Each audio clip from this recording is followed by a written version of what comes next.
आज का विषय जो है हमारा वो है यण संधि। इसका सूत्र समझते हैं। सूत्र का नाम है एको यणची। क्या नाम है? एको यण। कल मैं यही समझाने का प्रयास कर रहा था आप सबसे कि एक तरफ आएगा एक प्रत्याहार और दूसरी तरफ आएगा यण प्रत्याहार।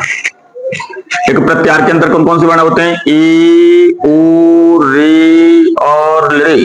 ठीक है। यण का मतलब होता है ये, वे, रे और ले। मैंने कल आपको परिभाषा समझाने का प्रयास किया कि जब एक प्रत्याहार का वर्ण पूर्व पदांत में हो और उसके बाद असवर्ण वर्ण आ जाए या असमान वर्ण का योग हो तो वहां संधि करने पर ई के स्थान पर ये, उ के पर वे, री के पर रे और ली के पर ले हो जाता है। यही हमारी पहचान है।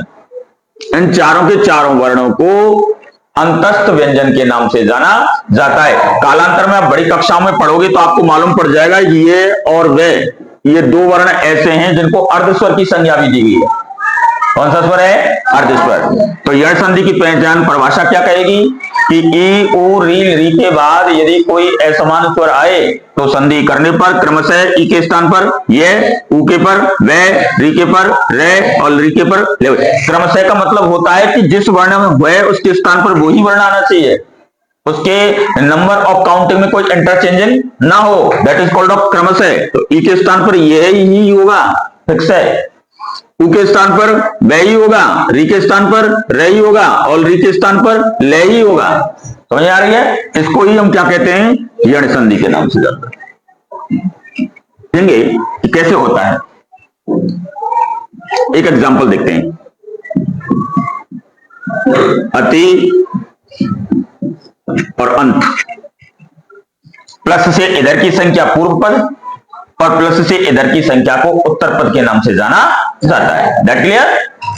इधर ता में क्या छुपा हुआ है? छोटी ई। तो सबसे पहले हमको छोटी ई निकालनी है, कुछ नहीं करना है। संधि का एक बहुत अच्छा प्रारूप तरीका होता है कि संधि का जैसे जैसे नियम आपसे कहे आप उसके अनुसार ही कार्य करना प्रारंभ कर दें। यदि आप नियम का पीछा करते करते जाओगे तो संधि कभी गलत नहीं होगी। यदि आपने नियम से पहले बाउंस करने की कोशिश की संधि का एग्जाम्पल कभी भी राइट नहीं होगा। फिक्स सही है। तो इधर ई आया और ई के बाद क्या रहा है? असमान स्वर। कल के सेशन में मैंने समझाने का प्रयास किया कि ई के बाद जो असमान स्वर का मतलब क्या होता है कि ई के बाद ई नहीं आना चाहिए, इसके अलावा कोई भी स्वर आ सकता है। दैट इज कॉल्ड ऑफ असमान स्वर। तो ई के स्थान पर क्या होगा? या। अभी टी में से जब ई निकाला तो ता शुद्ध अवस्था में रह गया, यानी कि अर्ध अवस्था में। कैसा अवस्था है? अर्ध। तो अत प्लस ई के स्थान पर विकार क्या पैदा हुआ? या। प्लस शेषांश हिस्सा क्या बचा? अंत। अब देखिए ये भी शुद्ध अवस्था है और ये भी शुद्ध अवस्था है। दोनों की दोनों स्थिति कैसी है? शुद्ध है। और उसके बाद क्या आ रहा है? स्वरांत का मेल है। तो उल्टा करेंगे। गणित का फॉर्मूला आपको सर ने पढ़ाया होगा। जब भी आप न्यूमेरिकल करने बैठते हैं, गणित का फॉर्मूला फिट करते हैं तो हमेशा संख्या पीछे से सॉल्व की जाती है। ये नियम होता है ना। Same situation. आ को इसमें जोड़ दें, या में। जब आ को या में जोड़ेंगे तो या हो जाएगा, पूर्ण अवस्था को प्राप्त होगा, यानी कि यंत्र शब्द बन गया। क्या बना? अभी शेषांश क्या बचा है? अत। अत को यहां जोड़ दो, क्या बन गया? अत्यंत। क्लियर?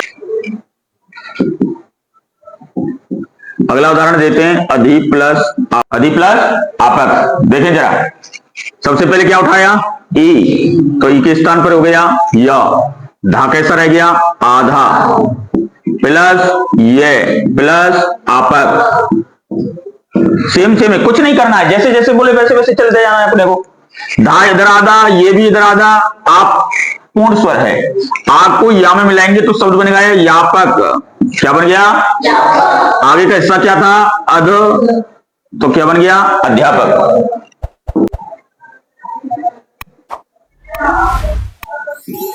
वधु प्लस आगम। एग्जाम्पल क्या है? वधु प्लस आगम। क्या उठाया? ऊ। देखिए छोटा हो चाहे बड़ा हो बराबरी की बात है, उसके स्थान पर वही होगा। तो क्या हो गया? वाह। शेष क्या बच गया? बद प्लस वे प्लस आगम। धा और बा को आपस में जोड़ दो, या तो ऐसा कर लो या उल्टा कर दो। इधर को ऐसे जोड़ो तो क्या हो गया? बागम। इधर क्या था? वध। क्या बन गया? वध्वागम। क्या बोलेंगे? बद्ध्वागम।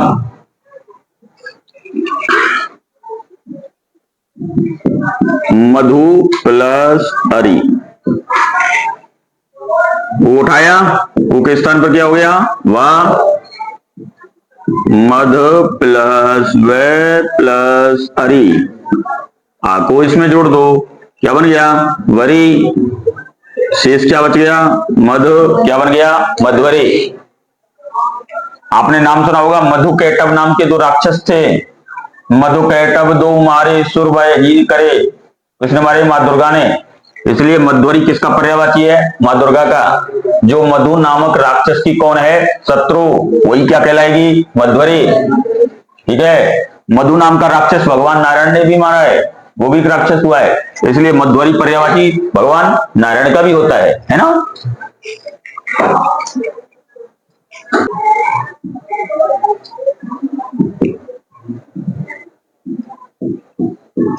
क्या रखा हुआ है? मातृ प्लस अंश। जरा ध्यान से सुने, इसमें से सबसे पहले तो निकालेंगे, क्या निकालेंगे?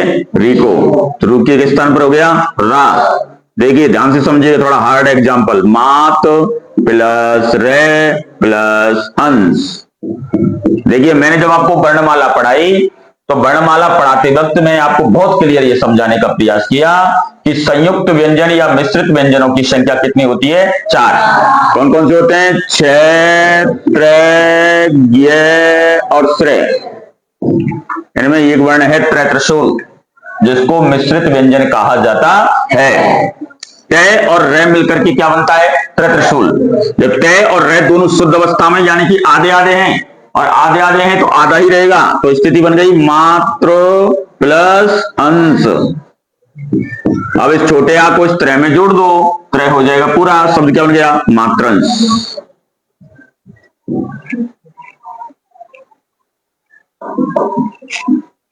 ऐसे ही अगला एग्जांपल है,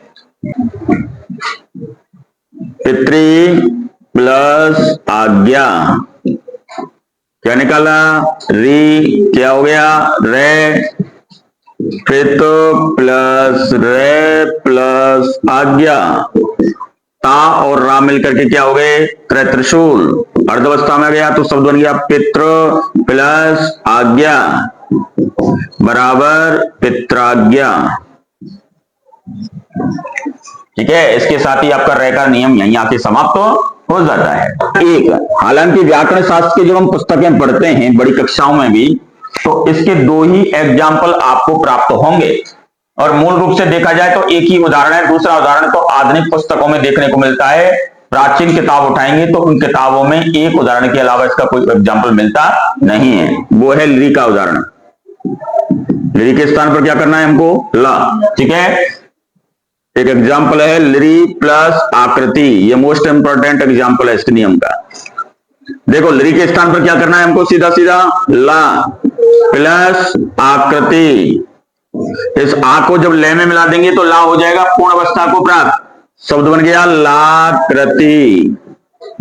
और इसके साथ ही आपकी यण संधि यहीं आके क्या हो जाती है? समाप्त हो जाती है। अयादि संधि। कौन सी संधि है? अयादि।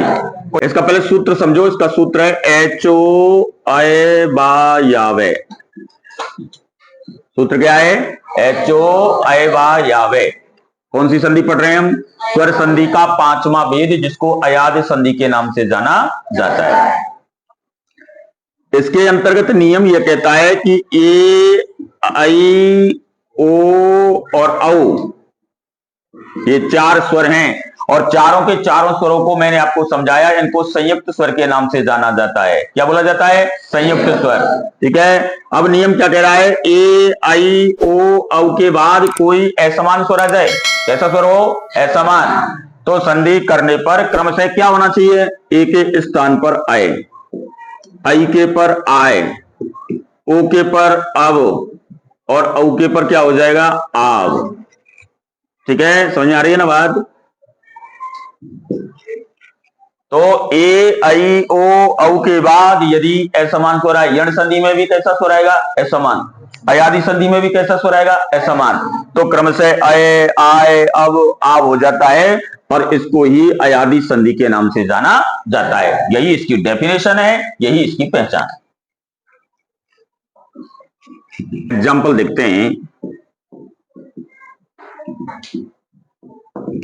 आप बोर्ड पर देख पा रहे हैं, एक एग्जाम्पल लिख रहा है चे प्लस अन। इधर असमान स्वर आ रहा है, इसमें ए आ रहा है। इस खोपड़ी पर जब एक मात्रा होती है तो उसका मतलब होता है लघु स्वर, लघु ए, छोटी ए, कुछ भी बोल दो आप। तो सबसे पहले आप ए को निकाल दो, यहां से निकाला, उसके बाद असमान है तो ए के स्थान पर हो गया अय। तो च कैसा रह गया, आधा, प्लस ए के स्थान पर क्या हुआ, अय, प्लस शेषांश क्या बचा, अन। अर्धव्यंजन है फिर स्वर है, अर्धव्यंजन है फिर स्वर है, सादा सादा है। इसको इसमें मिला दो, इसको इसमें ठोक दो। जब दोनों के दोनों में स्वर ठोक जाएगा तो व्यंजन हो जाएगा पूर्ण, तो शब्द बन जाएगा चयन। That clear? चलो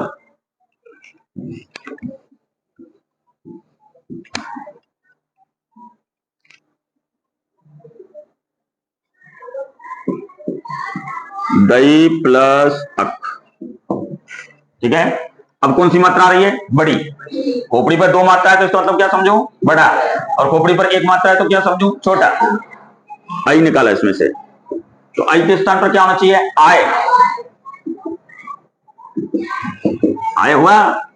अभी दा कैसा रह गया, आधा, प्लस आई के स्थान पर क्या आया था, आय, प्लस शेषांश क्या बच गया, अक। इस आ को इस दा में जोड़ो, इस ए को इस ये में जोड़ो, क्या बन गया, दायक। क्या बन गया, दायक। That clear?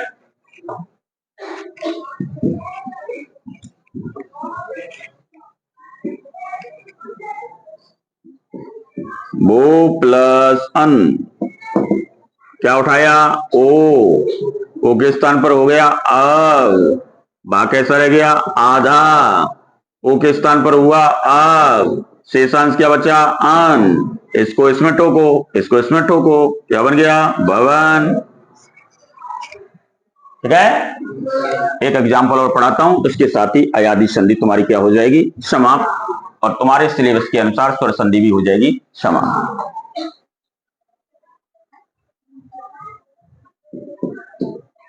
दऊ प्लस इका, थोड़ा सा अलग उदाहरण है। शब्द क्या है, दऊ प्लस इका। औ आया, औ के स्थान पर क्या होना चाहिए था, आव। क्या होगा, आव। धा कैसा रह गया, आधा, प्लस आव, प्लस इका। अब देखिए, अभी तक ए और आई आ रहे थे तो जोड़ना आसान था। अब की बार मात्रा में क्या आई है, छोटी ई। आपको घबराना नहीं है कि छोटी ई आ गई तो मैं क्या करूंगा, कुछ नहीं करना है। जहां आप इधर जब छोटा आता था तो इसमें जोड़ देते थे, अब की बार ई आई है तो ई को जोड़ दो। जब ई को बा में जोड़ेंगे तो शब्द बनेगा विका। भाई बा पे छोटी की मात्रा आएगी ना, और इस आ को जोड़ दो धा में, तो क्या बन गया, धाविका। इसके साथ ही आपकी अयादी संधि भी समाप्त हो जाती है।